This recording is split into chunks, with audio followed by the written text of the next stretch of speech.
toda a gente. Ora bem, agora sim a conversa é séria. Vamos falar de Renato Seabra.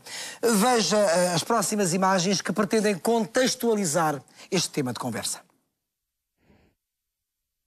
A defesa de Renato Seabra enveredou pela tese da inocência e, para isso, o advogado do modelo vai apresentar moções fundamentadas com peritagens médicas para tentar anular a confissão do crime. Renato Seabra está há quase 2 meses internado na ala prisional do Hospital Psiquiátrico Bellevue, mas daqui a algumas horas vai estar presente na audiência do Supremo Tribunal de Nova Iorque. De acordo com o sistema judicial norte-americano, este tipo de sessões antecedem o julgamento e decorrem de forma bastante rápida. Na prática, estas audiências servem para a apresentação de moções de defesa, para anulação de provas ou para refutar acusações. Os efeitos das moções hoje apresentadas serão conhecidos na sessão seguinte, que geralmente acontece 2 semanas depois. A estratégia da tese de inocência é agora seguida pela defesa de Renato Seabra, apesar do suspeito ter confessado a autoria do homicídio durante o interrogatório policial a 7 de janeiro, na noite em que foi capturado. O crime aconteceu no Hotel Intercontinental, onde Renato Seabra e Carlos Castro estavam alojados desde 29 de dezembro. E realmente uma segunda audiência perante o juiz decorreu na passada sexta-feira. Foi uma audiência curta e direta. Renato Seabra declarou-se inocente da morte de Carlos Castro. O alegado homicida manteve-se aparentemente calmo e cabisbaixo durante os quase 5 minutos de audiência no Supremo Tribunal de Nova Iorque. Estava algemado, sentou-se ao lado do advogado e teve direito a tradutor. O júri confirmou a acusação de homicídio de 2º grau. A pena pode ir dos 25 anos de cadeia à prisão perpétua. Pled not guilty today. We plan a vigorous defense for Mr. Seabra and we hope that it will come out to a successful conclusion for him. Para isso, um dos primeiros passos da defesa será tentar anular a confissão do modelo à polícia no dia do crime. Sabem-se agora mais pormenores dessa confissão. O modelo e o cronista social terão começado a discutir, mas o desentendimento passou à luta física. Renato Seabra disse ter agarrado Carlos Castro pelo pescoço e arrastado a vítima até ao chão, sufocando-a. Depois admitiu ter apunhalado Carlos Castro nas virilhas e na face, usando um saca-rolhas. O mesmo objeto serviu para mutilar os órgãos genitais de Carlos Castro. Depois de tudo isto, Renato Seabra disse ter ainda agredido o cronista na cabeça com um computador. Por fim, pisou-o na cara. As agressões duraram 1 hora. Depois, Renato Seabra tomou banho, vestiu um fato e saiu. O modelo já regressou ao hospital psiquiátrico. A próxima audiência está marcada para 4 de março. Defesa e acusação devem tentar chegar a um acordo. Em Nova Iorque, apenas 5% dos casos são resolvidos em julgamento. Dr. Raul Mota Cerveira é advogado, seja bem-vindo. Vai o advogado de defesa alegar, e penso que é pertinente essa alegação, que esta confissão decorreu sem a presença do advogado. Aliás, penso que ele vai julgar ao presumível assassino. Parece que sim. Parece que a defesa estará a utilizar o chamado argumento Miranda. O que é que isto quer dizer? Quer dizer que há um conjunto de direitos que ficaram consagrados anteriormente num caso célebre, a que se chamou o caso Miranda, segundo o qual, sempre que alguém é levado para interrogatório, terá que ter... ou terão que lhe ser lidos determinados direitos. Aliás, um dos direitos é de não falar. De não falar. Para não dizer coisas que possam depois ser difíceis para a defesa argumentar, exatamente, não é? É o direito ao silêncio e é o direito também a ter um advogado que o assista nesse interrogatório. Mas já agora em relação àquilo que se passa na América, porque uma coisa é aquilo que se diz, por exemplo, na polícia num primeiro interrogatório, e aqui em Portugal, se depois quiser essa mesma pessoa dizer em tribunal que é inocente, não vale nada aquilo que terá dito num primeiro interrogatório na polícia. Na América é diferente. Na América é diferente. Portanto, aquilo que ele confessou pode valer, vale em julgamento. Exatamente. Se chegarmos ao julgamento. Se chegarmos ao julgamento. Portanto, a confissão será uma das provas que, em sede de julgamento, será trazida para cima da mesa por parte da acusação. Mas essa confissão, por exemplo, já foi feita com um tradutor? São dados que não sabemos. Tudo indica, ou segundo as notícias veiculadas na comunicação social, não terá estado presente um tradutor. O que pode aqui ajudar ainda mais o advogado de defesa, não é? Se o Renato Seabra não tiver suficientes conhecimentos de língua inglesa para perceber, no fundo, o alcance dos tais direitos que lhe foram lidos, se é que lhe foram lidos. Agora, para não se chegar a julgamento, isto quer dizer que pode existir aqui um acordo entre Ministério Público, portanto, acusação e defesa. É verdade. Que vai reduzir a pena, certamente. Que é a verdade. tentativa. Nos Estados Unidos existe uma coisa que, traduzido para um português, poderemos chamar de o regateio da sentença, que se traduz fundamentalmente em a acusação e a defesa negociarem ou o tipo de crime pelo qual um arguido, neste caso Renato Seabra, será condenado. Por exemplo, ele está acusado por homicídio de segundo grau, poderão acordar na condenação por um outro tipo de crime, o homicídio involuntário ou na terminologia. O que baixava e muito a pena, não é? Poderia baixar e muito a pena, desde logo poderia ser-lhe fixada uma pena até 25 anos de prisão. Quando assim é dos 25 para cima, não é? 25 até... prisão perpétua. Exatamente. Poderão também negociar a retirada de outro tipo de acusações que possam estar pendentes. E aqui, porventura, outras acusações poderão estar pendentes, designadamente o facto de tudo indica que Carlos Castro terá morrido ou falecido antes da mutilação, é? Que, por exemplo, no direito português e no direito americano, constituiria um outro crime, o crime de profanação de cadáver, por exemplo.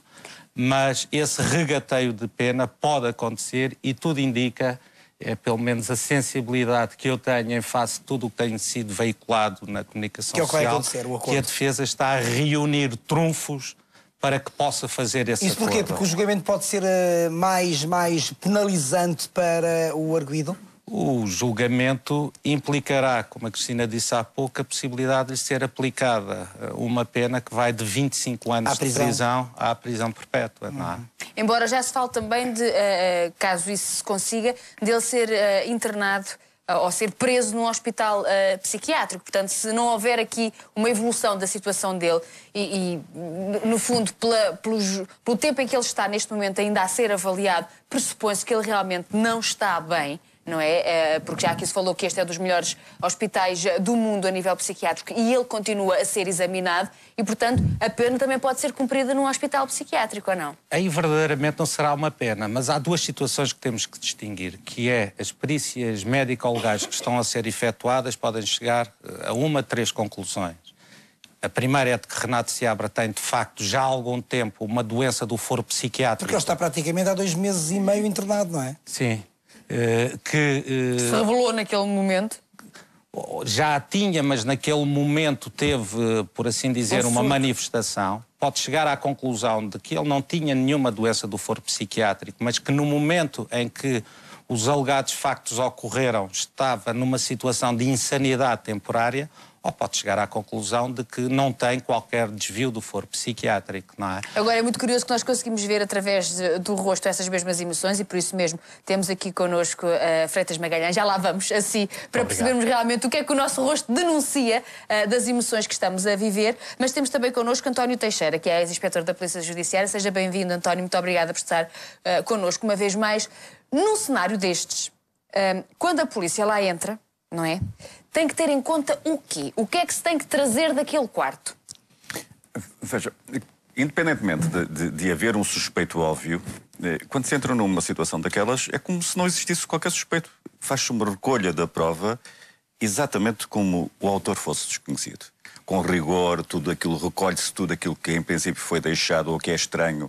Aqui estamos a falar de 2 pessoas que compartilhavam o mesmo quarto. Mas mesmo assim há algumas questões que têm que ser apuradas, nomeadamente se há vestígios de alguém lá ter estado para além daqueles 2. Porque há pouco estava a falar da confissão. A confissão, em termos do direito português, e como aqui o doutor também sabe, desacompanhada de outros meios de prova, não vale nada. Até porque não é citada. Mas nós temos que analisar à vista da lei americana. Sim, mas mesmo na América vale. Exatamente, mas ali vale. Há aqui toda uma diferença, não é? Mas veja, mas pode a seguir inquinar toda a prova recolhida depois também. Se aquilo foi um ato ilegal, não é? Se não foram cumpridas as regras, tudo aquilo que vem depois também pode ser inquinado em termos de prova. E este é o cuidado que tem que haver em termos de recolha. Agora, há determinado tipo de objetos que têm de ser recolhidos. É óbvio que tem que ser analisado tudo o que é que foi deixado lá no local, nomeadamente em termos de lesões, se elas são exatamente compatíveis com aquilo que o próprio diz, se há as lesões que correspondem ao tal golpe na cabeça com o computador, se a seguir o próprio saca-rolhas tem impressões, tem sangue da vítima, não é? E se define o perfil de ADN, se temos roupas, se a seguir as próprias roupas da vítima que têm que ser apreendidas, porque numa luta dessas normalmente há troca de fluidos corporais, nomeadamente em termos de sangue, não é? Se a seguir ele tem, e se há rasgões também, e nomeadamente em termos da vítima, tudo isso é recolhido e é apreendido. Até para perceber tudo aquilo que aconteceu realmente, exatamente. Não é? É a partir daí que se faz depois a reconstituição e se aquilo corresponde exatamente àquilo que o próprio que nós sabemos diz. e por aquilo que já ouvimos, por aquilo que lemos, foi um quadro muito violento. Extremamente violento, portanto. Há ali toda uma série, e eu recordo-me que há uns tempos colocaram-me a questão, e nomeadamente faziam uma descrição daquilo que foi recolhido do local. E tudo isto faz sentido, nomeadamente em termos da roupa da cama, porque a seguir é necessário observar, por exemplo, se houve relações sexuais, se não houve relações sexuais, o que é que vamos encontrar ali, se há, por exemplo, sangue, onde é que está o sangue, porque tem importância em termos da reconstituição, que tipo de projeções, até o por exemplo, que foi feito as projeções do quarto, próprio sangue, muitas vezes, porque há projeções quando o ato é violento, se estão de acordo com o posicionamento que as pessoas têm. Tudo isso é analisado. Tudo isso é examinado, fotografado, recolhido e tudo isso constitui. E também são recolhidos prova. outros elementos que podem não estar diretamente relacionados, como por exemplo os telemóveis, as máquinas fotográficas, os computadores. Isso, porque a seguir pode-nos dizer o quê? O que é que aconteceu antes? O que aconteceu antes? Que tipo de relacionamento é que temos ali? O que é que levou a isto? O que é que levou a isto? Portanto, e isso é importante em termos da prova também, não é? Mas que papel é que têm os que estão cá, ou seja, os familiares e amigos do Renato, Dr. Raul? Será que eles vão ser ouvidos? Vai-se tentar traçar o perfil do Renato através das pessoas mais próximas? Poderão ser... Fala-se da mãe ser ouvida, não é? Aliás, penso que a mãe foi ouvida na passada sexta-feira. Fala-se disso. Poderão ser ouvidos, mas o seu testemunho, o seu depoimento não é relevante no que toca à determinação do que é que aconteceu naquele dia. Poderá ser importante, de certa maneira... Para traçar o perfil. Para traçar o perfil do Renato Seabra, quer para efeitos de determinação da medida da pena, quer para efeitos de determinar se é reabilitável socialmente, quer para determinar, em última análise, se poderá, numa fase futura, se ele poderá ter em Portugal, nos familiares, se e quando possa ser transferido para Portugal, um ambiente que permita a sua reinserção na própria sociedade. Mas se ele for condenado, essa transferência para Portugal estará muito longínqua. Conforme é possível, em abstrato é possível, se e quando... Mas leva anos. Poderá não levar muitos anos. A questão que se coloca... Mas o que é muitos anos para si? Não, poderá ser um processo rápido. 3 anos deve ser uma eternidade. Não, é um processo rápido que se poderá iniciar a partir do momento em que ele é condenado. Ele é condenado e a sentença transita em julgado. Ou seja, não foi interposto recurso ou foi interposto um recurso e ele não teve qualquer efeito na sentença.